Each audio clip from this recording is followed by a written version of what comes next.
You know, another thing that you're going to find, you'll find some information on some of this stuff at our website, but more importantly and more exciting, you're going to find news, a daily UFO headlines, because there are UFOs in the news all over the world all the time, and we have a specialist who stays on top of this stuff every day. This guy is a flippin' genius. That is the little voice that we heard a little while ago, which is Jason McClellan. Jason, are you here?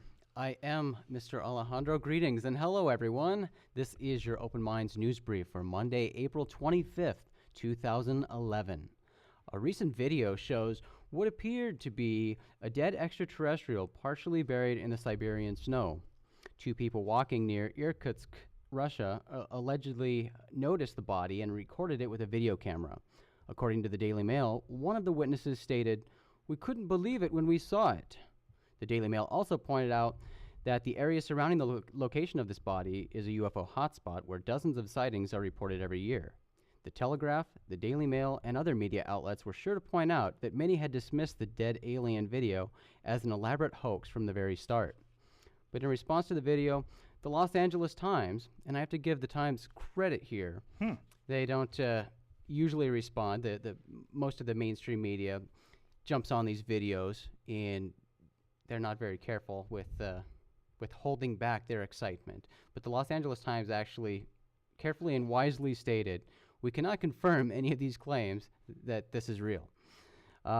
It may very well be a hoax. However, it is important to note that more than 1 million people have watched the video on YouTube. Real or not, people are watching." And that's what the Los Angeles Times said. But last week, news reports emerged announcing that two teen boys did, in fact, create the alien in the video. A spokesman from the Russian Interior Ministry confirmed that they had found the body in the house of one of the boys, and as the spokesman described, it was lying under his bed. An examination of it revealed it had been made of breadcrumbs, which are covered in chicken skin. Oh, and you have a picture there. I've never Nasty. hadn't seen that picture. Nasty. Yeah, that's gross. Somebody's leftover dinner. Well, and I think I heard a story where the cops, because someone said they thought it might be a baby, Right. like a dead baby. So the cops went over and said, "Hey, you guys got a dead baby here?" And they freaked. They're like, "No, it's not a baby. It's a chicken." Yeah, that's why the cops were even looking into it. Mm. They were sort of door to door and found these teen boys. Hoaxers. Mm. It looked kind of weird, and you see that not frequently, but the chicken skin has been used before. It's kind of veiny and slimy and gross. In the whole cryptozoological realm, lots of dead animal parts and bones are used to say that they're cryptozoological animals. Right. Yeah, and who knows why people do this. I don't know why these boys did it, but To get a million hits. well, yeah, but I don't know what that's going to do for them in Siberia. There's not a whole lot going on in Siberia, but You can tell people how cool you are. You got a million hits. Well, and I it does guess. actually with their channel. Anything they're going to post is going to get hundreds of thousands of hits probably from here on out. yeah. Unless they are really stupid and then it'll die off. But at least they've got some YouTube power right now. I hope they use it wisely. Well, shame on them. Yep. Shame on them. For shame, you little sons of guns. Don't like those hoaxers. Yeah, come on. In other news, a professor from the University of Missouri-Columbia wants Congress to look into the UFO issue. According to AOL News, Bill Wickersham has called for open, secrecy-free U.S. congressional hearings on the UFO ET matter. To support his request, the adjunct professor of peace studies cites the 1999 Cometa report. A 13-member committee in France, made up of retired generals, scientists, and space experts, created this report, which studied 500 UFO sightings from around the world. And this report concluded that some of the UFO cases possibly had otherworldly sources. But given the current political climate, Wickersham told AOL News that he does not think a congressional hearing on UFOs has much of a chance of happening right now. He went on to say, "And what's more, look at what happened to Dennis Kucinich. The giggle factor, the ridicule, the ignorance, the apathy, denial, all these things that surround this issue. It takes a lot of guts for a politician to speak out on UFOs. Most politicians run from it." Yep. And they do. Mm-hmm. They run far and fast. So I don't know how much of a chance we have of a U.S. congressional hearing on UFOs anytime soon, but Just you never know. if something big happens. Who was it? Oh, it's looking at stuff with Dan Aykroyd. Dan Aykroyd's like, one of these days a UFO is going to fly over a stadium or something, and then these guys will not be able to ignore it. And I think he's right. Right. And we are having bigger stories. I mean, they're not necessarily any bigger than what has happened in the past, but they're getting a lot more attention. Yeah. The mainstream media is covering a lot of these stories Yeah. that come out, and it spreads like wildfire. Not totally ignoring them. So, who knows? You're onto something there. We might have one of these issues that's considered to be a bigger issue that forces people to pay attention. Yep. It's going to happen. Hope so. In other news, lots of different stories have been circulating through the media in the past weeks as a result of the FBI launching The Vault on their website. I like saying The Vault. It sounds menacing. But The Vault makes it easy for people to browse through select FBI files. One story that seemed to be popular last week was John F. Kennedy and his supposed interest in UFOs. A history teacher named William Lester recently wrote a book on the subject called A Celebration of Freedom, JFK and the New Frontier. For the book, Lester referenced previously classified documents he obtained through Freedom of Information Act requests. 2 of these documents were allegedly written by Kennedy just 10 days before his assassination, one of which asked the CIA for UFO information. Yeah. This got big buzz last week, but it's nothing new. Yeah, these files were not new, and people said they were new when they were not, and they were actually released in the 70s from the hard work of Bruce Maccabee, who was an optical physicist for the Navy, actually, Dr. Bruce Maccabee, who got these out in the late 70s or mid-70s, and so they've been out for a while. They're not anything new. That is correct. But now they're out again, and now people are saying that, NSA has new documents out, which is not the case either. They're referring to old files, but I don't give a flip about the FBI. I don't give a flip about the NSA. I don't give a flip about anything. Name the band. Alejandro Rojas. The Butthole Surfers did that song. Sorry. But they said the bad word. They didn't say flip. That's okay. As you know, I don't say bad words. And you changed it for radio. Yeah, and that's how I sing it, too, because I like to sing that song sometimes for fun, and I use flip. Good work. But it is interesting, since The Vault, and it seems lately the media is, I don't know, they seem to get excited by conspiracy, and you would think that reputable media outlets wouldn't, but they're latching on to a lot of these stories that are total conspiracy. And it might be a trend in media because these sensational stories are growing. You have papers like The Sun, which is a complete tabloid, over-sensationalizes everything, is often not accurate, but they're the biggest paper in the UK. So is American media starting to do that, to sensationalize and become more tabloid, to get more ratings? I think so. What are the biggest stories these days? Charlie Sheen, Lindsay Lohan, it's all of this kind of stuff. The royal wedding. The royal wedding. That's the big news right now, and you mentioned The Sun, so I'm thinking about the royal wedding. Yeah, that reminds me of White Wedding, Billy Idol. All right, we'll move on, Alejandro. Here's a story, and I don't know what to take from this story. My emotions are being played with here, but we've talked about this week after week about how we feel we should go back to the moon. We want to get back to the moon, but all these missions that are brought up are either going to asteroids or trying to get to Mars, just putting the moon aside. Well, apparently we are going back to the moon. Right. The National Journal reported last week that Congress passed a 2011 spending bill that will allow NASA's Constellation program to move forward with plans for a manned lunar mission. The Orion space capsule that NASA plans to use for the manned lunar mission was unveiled last month. So we'll see. I mean, this is just one report, but supposedly the manned moon mission is back on the charts at least. Well, I know they were kind of working on it where they're using essentially old stuff, though. So if we go to the moon, what we're going to see is rockets taking up capsules, the same capsules we went to the moon with before. Well, not the same. Shape the same, look the same. They're going to parachute down in the sky and land in the ocean just like before. So we're going old school, which I guess isn't too bad because we weren't done with that and it's cheap or whatever. But yeah, total old school. So they're redoing all of this stuff and hopefully going back to the moon, which just makes sense to make a base on the moon. Right. Then go to Mars. But it is kind of embarrassing for us, and it gives us a bad face to the extraterrestrials on the moon. Yeah. because they're going to see us rolling up in our 1950s car, and they're going to laugh at us. Well, and they Go, could these be guys haven't upset. progressed at all. Yeah. And, you were here, you left, now you're back. We're messing with our emotions. Yeah. And we're not showing up in anything new and fancy. It's the same old stuff. Yep. Hopefully they've got something new up their sleeve. Yeah, but you know what? We didn't use that old stuff that was really cool that much. Right. Because, I mean, the rover, the moon rover and stuff, that was cool stuff. Right. So, man, maybe we'll... Well, my fingers are crossed. I hope we do go back to the moon. That makes so much sense. And maybe that makes it even closer to people being able to go to the moon, recreational-wise. Right. Because And that's becoming such a big the company deal. that NASA's most likely going to use for that is SpaceX.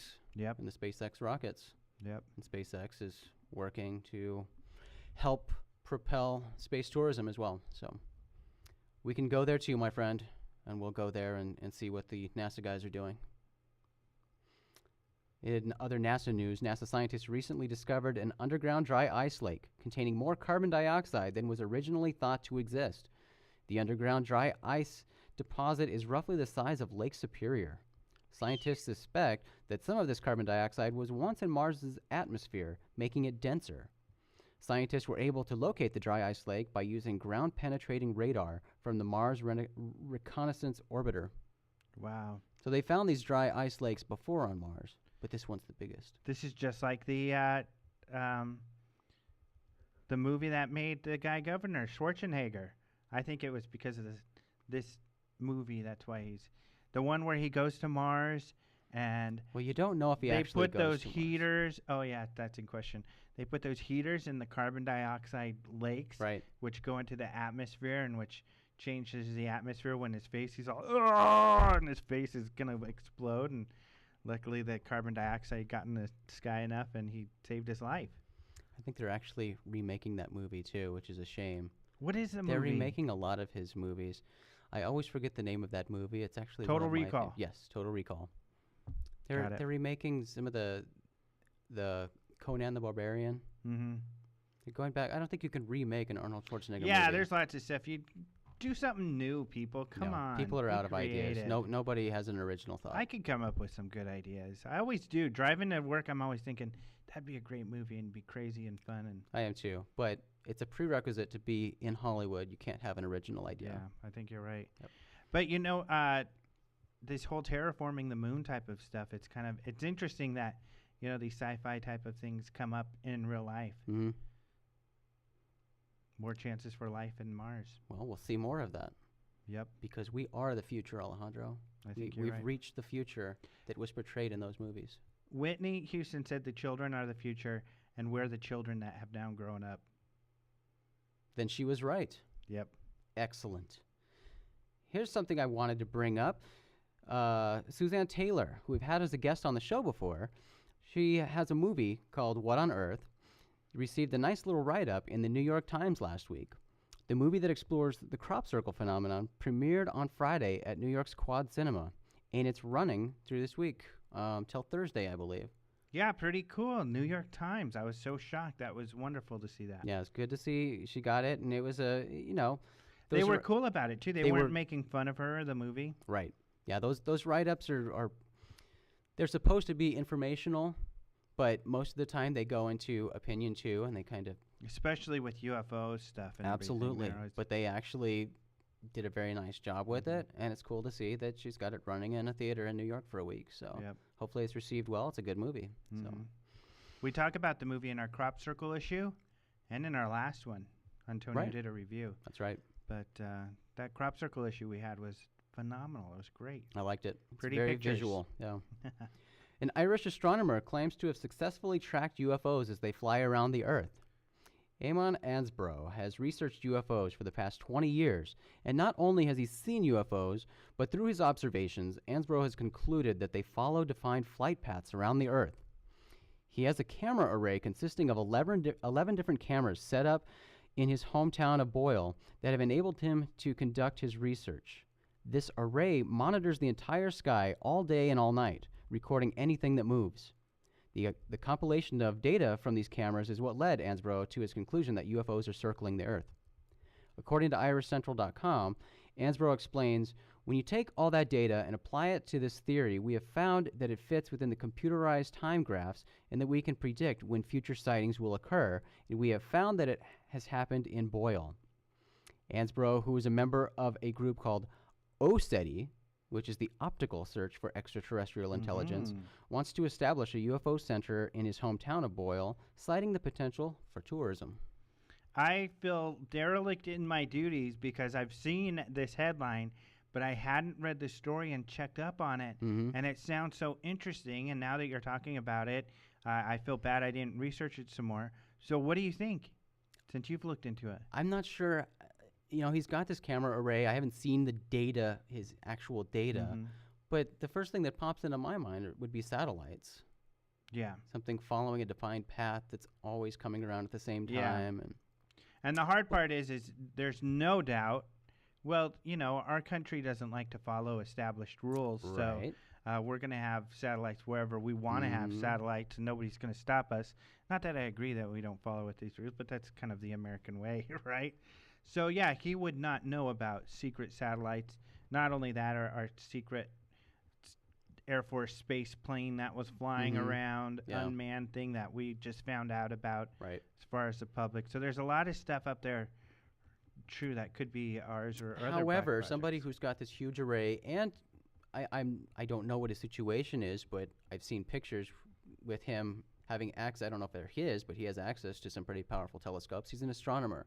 I would think an astronomer would know the difference between you know, what a satellite looks like and what something unknown Is looks he like. providing this footage? Is any of it? I wonder if he's singing any zinging and zagging and zooming and right. I don't know. turns and- I'd like to contact him and find out more information, because there wasn't any information provided other than the fact that he's charted all this and been able to figure it out. We should try to contact him. Yeah, I think so, because again, an astronomer should know what a satellite We'll looks try like to in get the him on the sky. show, people. So, you know, he is an astronomer, and he's pretty confident that what he's saying is UFOs, and he's able to track them and predict them. Right. So, cool stuff. Yeah. In other news related to the search for extraterrestrial intelligence, the SETI Institute has been scanning the skies for more than 50 years, searching for evidence of extraterrestrial life by using radio telescopes. But funding issues have put their search on hold. According to Discovery News, budget cutbacks by two of SETI's key donors, the state of California and the National Science Foundation, have forced the Institute to suspend the operations of its Allen Telescope Array in California. The Allen Telescope Array's operations have been suspended since April 15th, and its future is uncertain. Well, I think I mentioned, and this is fun because I hope that they printed that San Jose Mercury called, and I got to have some input. And she was shocked by what I said and disappointed because, you know, and I think you might feel the same way. I love the SETI guys. It's great that they're searching for extraterrestrial intelligence. It's wonderful. But the method they're doing it seems to be so silly to me, using technology we use to listen to signals of the type of technology we use when these civilizations probably are, I mean, they're alien by definition, using things that we couldn't conceive. So I think it just, and plus with the evidence, of course, us being UFO investigators, there's evidence that there is visitation or something flying around, and they could be doing like this astronomer, helping him out with his telescopes to take pictures of these things flying around. That's a better use of the money than these telescopes. So, to be honest, when I first saw this headline that said that, I forget the headline I read, it was something like SETI, I don't remember, but what I thought the article was going to be was that they were stopping or putting a hold on their using radio telescopes, and they were going to focus on something else, on some other method, and I was excited. Yeah. But yeah, Right. and you know, they do other things, and they don't just use this Allen Telescope Array. As far as I know, they do other things. So I don't think SETI is completely on hold. Yeah. It's just this array of radio telescopes. Well, now here. they have time, because one thing I really like Shostak. Right. He's really funny and witty, and he's great to inspire people to get into science. But his debunking gets a little too far, and especially even recently, I read him saying UFOs do this, and UFO people who see UFOs always say they're doing this or that. He doesn't research that. How would he know? And it's very it's unprofessional of him to make those sorts of claims when he doesn't research. He should research it and then, he would be able to say something. I know, for instance, Peter Sturrock, a doctor of astronomy, who he should have read his book, but I've talked to him. He says he hasn't read that book. Come on, that's where you begin as an astronomer researching UFOs. If you're going to talk about UFOs, research them first. So that debunking, I hope his radio show gets taken off the air. It's a good thing to research. Yeah, come on. Well, hopefully things come through for SETI and they use this opportunity to come up with something. This is really funny. Dan Oakey, longtime listener, cool dude. I refer to him. He's a funny guy. He says, I wonder if ants have a SETI program too, but we just don't get it. I like that. Yeah. Excellent. We're not getting the ant signals. Excellent. Well, Alejandro, that is it for the news for today. Okay, thank you. Be sure to check out these stories and more at openminds.tv, your source for UFO-related news.